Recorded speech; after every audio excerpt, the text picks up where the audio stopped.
Assalamualaikum warahmatullahi wabarakatuh. Saya Nariska Putri Silvana dari jurusan Farmasi, Fakultas Kedokteran dan Ilmu Kesehatan. Di sini saya akan bersosialisasi mengenai prokes 5M dan pentingnya vaksinasi. Pandemi belum berakhir. Hingga saat ini, jumlah total kasus positif COVID-19 di Indonesia mencapai kurang lebih 4.043.736 kasus. Sejak awal muncul, jumlah orang yang terinfeksi di seluruh dunia sangat cepat. Coronavirus atau sering disebut COVID-19 muncul dari tahun 2019 hingga sekarang. Perlu diupayakan langkah sistematis untuk menahan lajunya penyebaran agar tidak semakin meluas. Salah satunya dengan menerapkan protokol kesehatan dengan disiplin oleh semua pihak. Jadi, kita harus selalu menerapkan prokes 5M sesuai himbauan pemerintah. Lalu, apakah gerakan 5M itu? 5M adalah program yang dicetus oleh pemerintah pada tahun 2020 berisi 5 hal penting yang harus diterapkan oleh kita semua. Ini dia 5 hal yang harus dijaga saat menghadapi virus corona.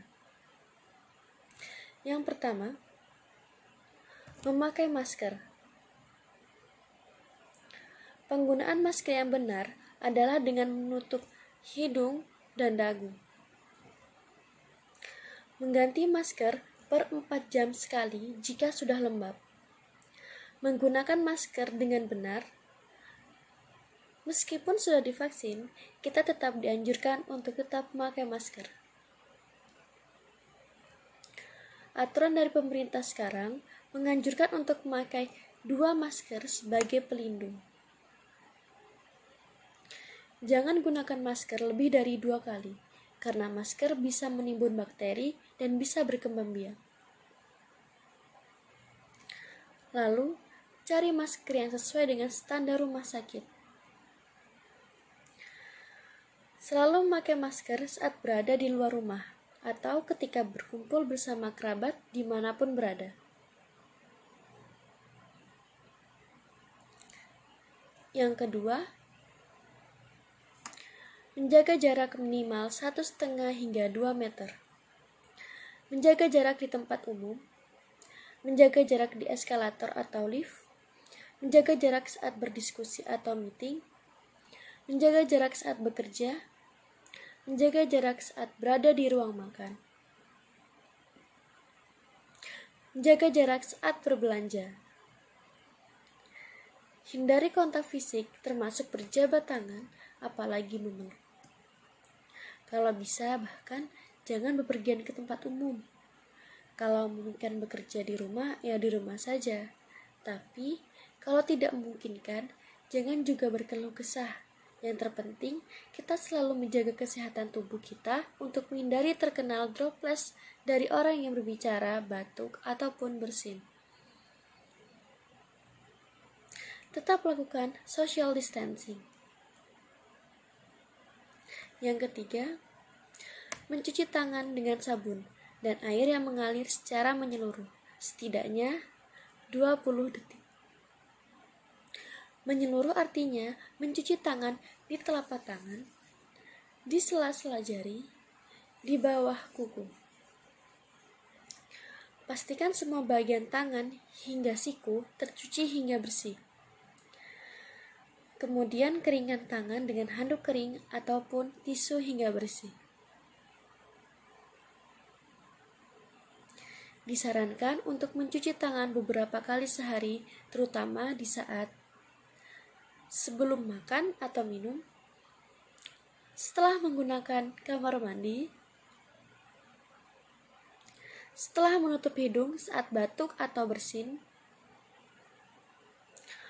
untuk membunuh virus dan kuman-kuman yang lainnya. Boleh menggunakan hand sanitizer jika tidak mempunyai akses untuk mencuci tangan, menggunakan sabun dan air bersih. Yang keempat, menjauhi kerumunan. Masyarakat diminta untuk menjauhi kerumunan saat berada di luar rumah. Ingat, semakin banyak dan sering kamu bertemu orang, maka kemungkinan terinfeksi virus corona pun semakin besar.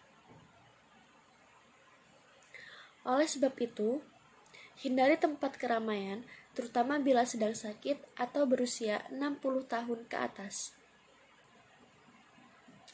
Menurut riset, lansia dan pengidap penyakit kronis memiliki risiko yang lebih tinggi terserang virus COVID-19. Dan waspada menyentuh barang bersama, karena partikel virus terkadang bisa menempel pada benda tersebut. Seperti kita menyentuh gagang pintu, pegangan tangga, tombol lift, dan juga pegangan kereta. Yang terakhir, mengurangi mobilitas. Ada banyak orang yang juga merasa jenuh berada di rumah.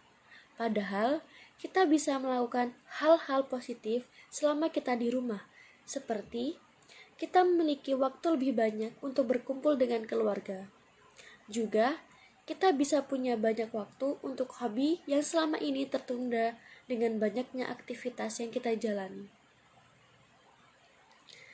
Jika tidak ada keperluan mendesak, tetaplah berada di rumah. Meski sehat dan tidak ada gejala penyakit, belum tentu saat Anda pulang dengan keadaan yang masih sama. Ingat, virus corona bisa menyebar dan menginfeksi seseorang dengan cepat. Masalahnya, juga sebagian penderita ada yang tidak ada menunjukkan gejala apapun, alias orang tanpa gejala. Sehingga penting untuk selalu menerapkan protokol kesehatan sesuai anjuran pemerintah. Lalu, vaksin. Vaksin adalah zat yang berfungsi untuk memicu pembentukan kekebalan tubuh terhadap suatu penyakit. Maksud dari zat di sini adalah bakteri atau virus yang telah dilemahkan atau dimatikan. Vaksin dapat menurunkan jumlah pasien dan kematian akibat COVID-19, melindungi dan memperkuat sistem kesehatan masyarakat, menjaga produktivitas serta menurunkan dampak ekonomi dan sosial. Banyak orang yang bertanya, apa sih fungsi vaksin dan bagaimana cara kerjanya?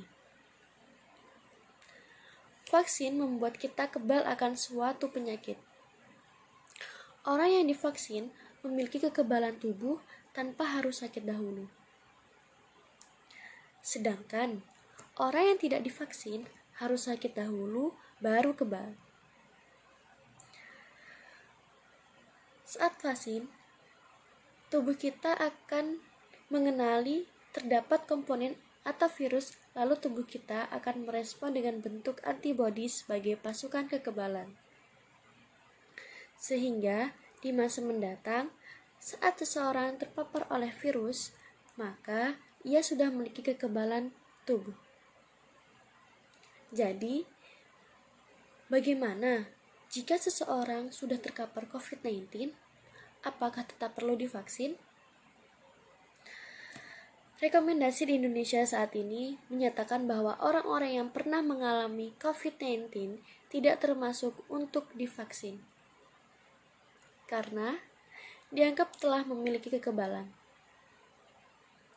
Vaksin diutamakan kepada mereka yang sehat dan belum pernah mengalami COVID-19. Namun, informasi ini dapat berubah sesuai perkembangan penelitian yang ada. Efek samping COVID-19 umumnya bersifat reaksi lokal dan akan hilang dalam waktu singkat.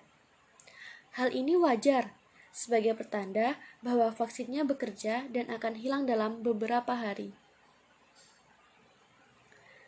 Namun, manfaat vaksinasi jauh lebih besar dibanding efek sampingnya.